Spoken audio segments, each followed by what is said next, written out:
Assalamu alaikum.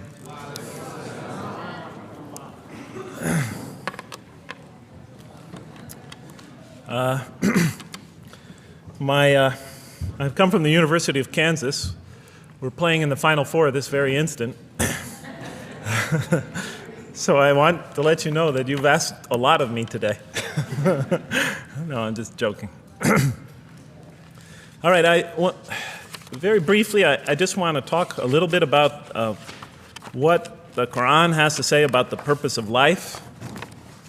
I think this is an extremely important subject, especially for Muslims living in America, because we're sort of a minority, a new religion here, and many people are interested in what we believe. And I think the primary question that people want answered when they first consider another religion is how that religion views the purpose of life, the purpose of of our existence here. And so I'm going to begin, though, talking about an atheist point of view, because I want to talk about what sort of answers the Quran might have for an atheist. So to begin this, I need to talk for about 5 or 10 minutes about what I believe contributed to my becoming an atheist, because I grew up in a Christian family. And then I'll talk for about 45 minutes or so about what I experienced in the Quran and how that sort of changed my perception. So it's very simple. But my wife always says I should summarize what I'm going to do before I talk, because it's easy to get lost in my speeches. And my wife doesn't have a lot of confidence in my speaking ability. Okay, so let me start out by mentioning that my mother certainly played no role in my becoming an atheist. My mother was a wonderful woman, a beautiful lady. She had tremendous dignity and class. The neighbors loved her. She was a registered nurse, and she put in many extra hours at the hospital. She worked in the ward that dealt with dying patients. And when I would come and pick her up late from work at night, not all the patients, but many of the patients would drag me over and talk to me and tell me what a wonderful woman my mother was. When she died, her funeral was packed, and person after person that came up to me had a story to tell about my mother and her goodness. Time and time again, people described her as, Jeff, your mother is a true saint. She was a deeply religious woman, a great mother, a great teacher, a gentle person. She never cursed. I never heard her curse, swore, ever in her whole life. Never heard her speak to anybody rudely or speak about anyone rudely. She was a tremendous example of a truly religious person. And she didn't wear it on her sleeve. It was just slowly but surely you could see it just in her day-to-day interactions with people. My father, on the other hand, was a difficult man. My father, for some strange reason, had this tremendous rage inside him. I don't know where he got it. He had this terrible violence inside him. And every night, he would try to quell that violence with hard drinking. And his drinking, though, only made him all the more volatile. Because my father could be laughing and joking one minute, and he could fly into an angry rampage the next for some unexpected reason. You never know what would trigger it. And once he flew into that angry rampage, it would take, he would just go wild in the house. The house would be in havoc. And he would rage on and on and on, and it would take an awful lot of liquor and several hours before he would finally go to sleep. And this would happen night after night after night. And so my 4 brothers and I was the 4th in line. My 4 brothers and I lived a frightening and precarious childhood. But I'd have to say the worst of it was watching my father regularly taunt and threaten and abuse my mother. And it would happen day in, day in, day in, day out, night in, night out. And it was a never-ending nightmare. You see, it's really not so bad when you're the target of your father's violence. You might think it's bad when a child is the target of their father's violence, but it's really not all that bad. At the moment of attack, you're really not thinking about anything except your own survival. When he's firing punches at you or kicking you on the ground or chasing you throughout the house, or when he's threatening you, "I'm going to hurt you, bad boy," you're not thinking about anything at that moment except escape. While all that's going on, you're not thinking about the aftermath or consequences, the psychological repercussions, or anything like that. And when it's all over, you might even excuse the onslaught because you figure maybe you somehow deserved it. If not for what you did this time, maybe for something you did in the past. You could always put the blame on yourself.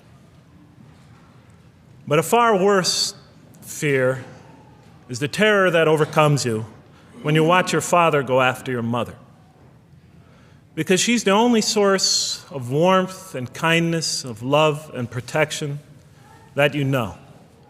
And if he were to take that away, from a little boy's standpoint, then you've lost everything. But far worse than the fear is the guilt, and it comes over you from several directions. First of all, there's the guilt that comes at you upon you from the growing antipathy you have towards your father. Because we're taught to love and respect our parents, and we are born with this natural bonding attachment to them.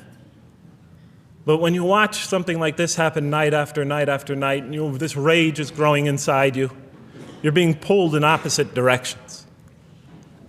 Then there's also, of course, the guilt that comes when you think that you might be the cause of this night's violence. Maybe something you said or did that you didn't even realize triggered it. Maybe just your father's dislike of you triggered an argument between your mom and him that is now raging on downstairs. But the worst guilt of all, and it is by far the very worst, is knowing that you did nothing to stop your father from hurting your mother. Because while he raged on against your mother downstairs, you hid in your bed and you trembled underneath the covers. Maybe you whimpered and you cried and you put the pillow on your head. And thus, you traded personal respect for personal safety. And with each such incident, you come to realize with ever greater and greater clarity, you come to realize your own weakness, your own impotence, your own incompetence, your own worthlessness, your own cowardice. And the hate grows and festers inside you, not only for the man that you call father, but for yourself as well. It is a terrible, terrible thing to make a young boy choose between his mother and himself. It is extremely unfair. I noticed that tomorrow there's going to be tomorrow morning a lecture about spousal abuse given by Dr. Shaheen Rizwan. I hope you'll all attend it. I think it's a very important subject. When I was little, I used to daydream about life without my father. I just wanted the violence to go away. I wanted not to be afraid anymore. I felt like I was trapped in a bad dream and there was no way out. And so I prayed to God again and again and again to remove my father from our lives.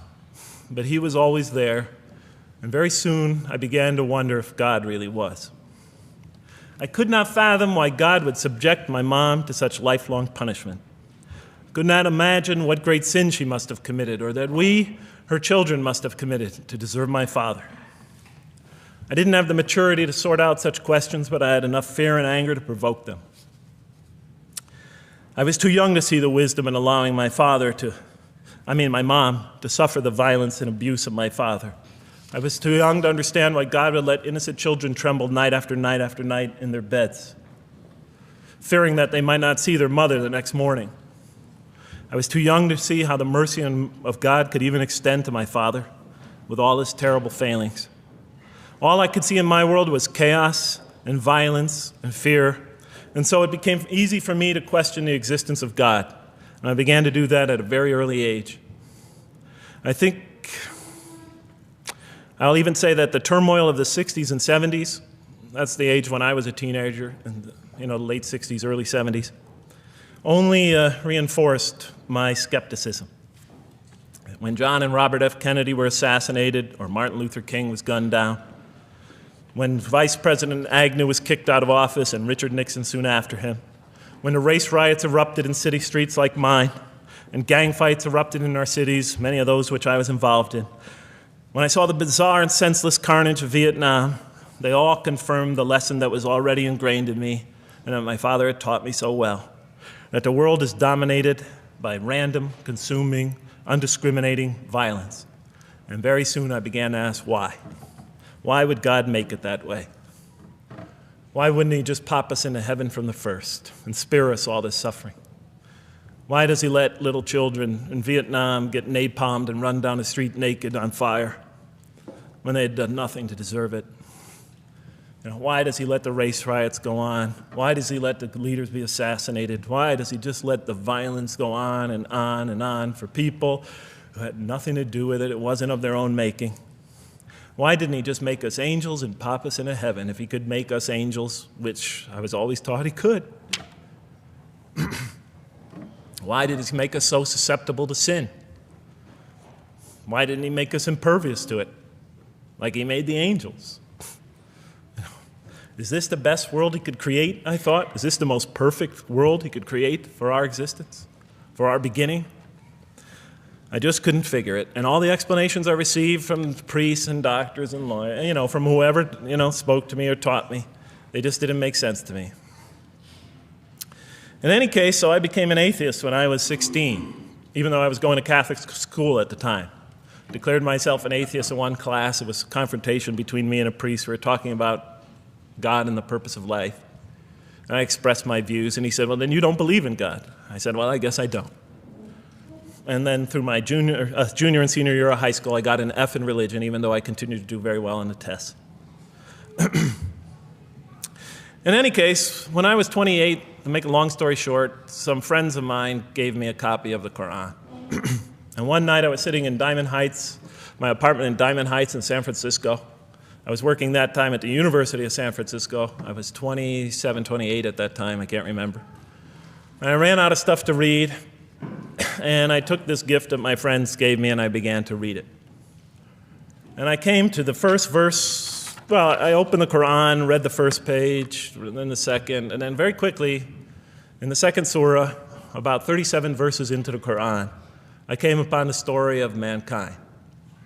And I have to admit, I read through it very quickly. It was about 9, 10 verses long, story of the first man and woman.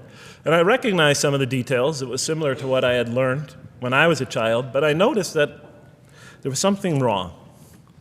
It was apparent to me that whoever authored this Quran, of course I wasn't a Muslim at the time, so I didn't have any idea who that was, whoever authored this Quran clearly did not understand the real meaning of the story, because they had obviously gotten the details confused. They didn't even understand the whole purpose of the story.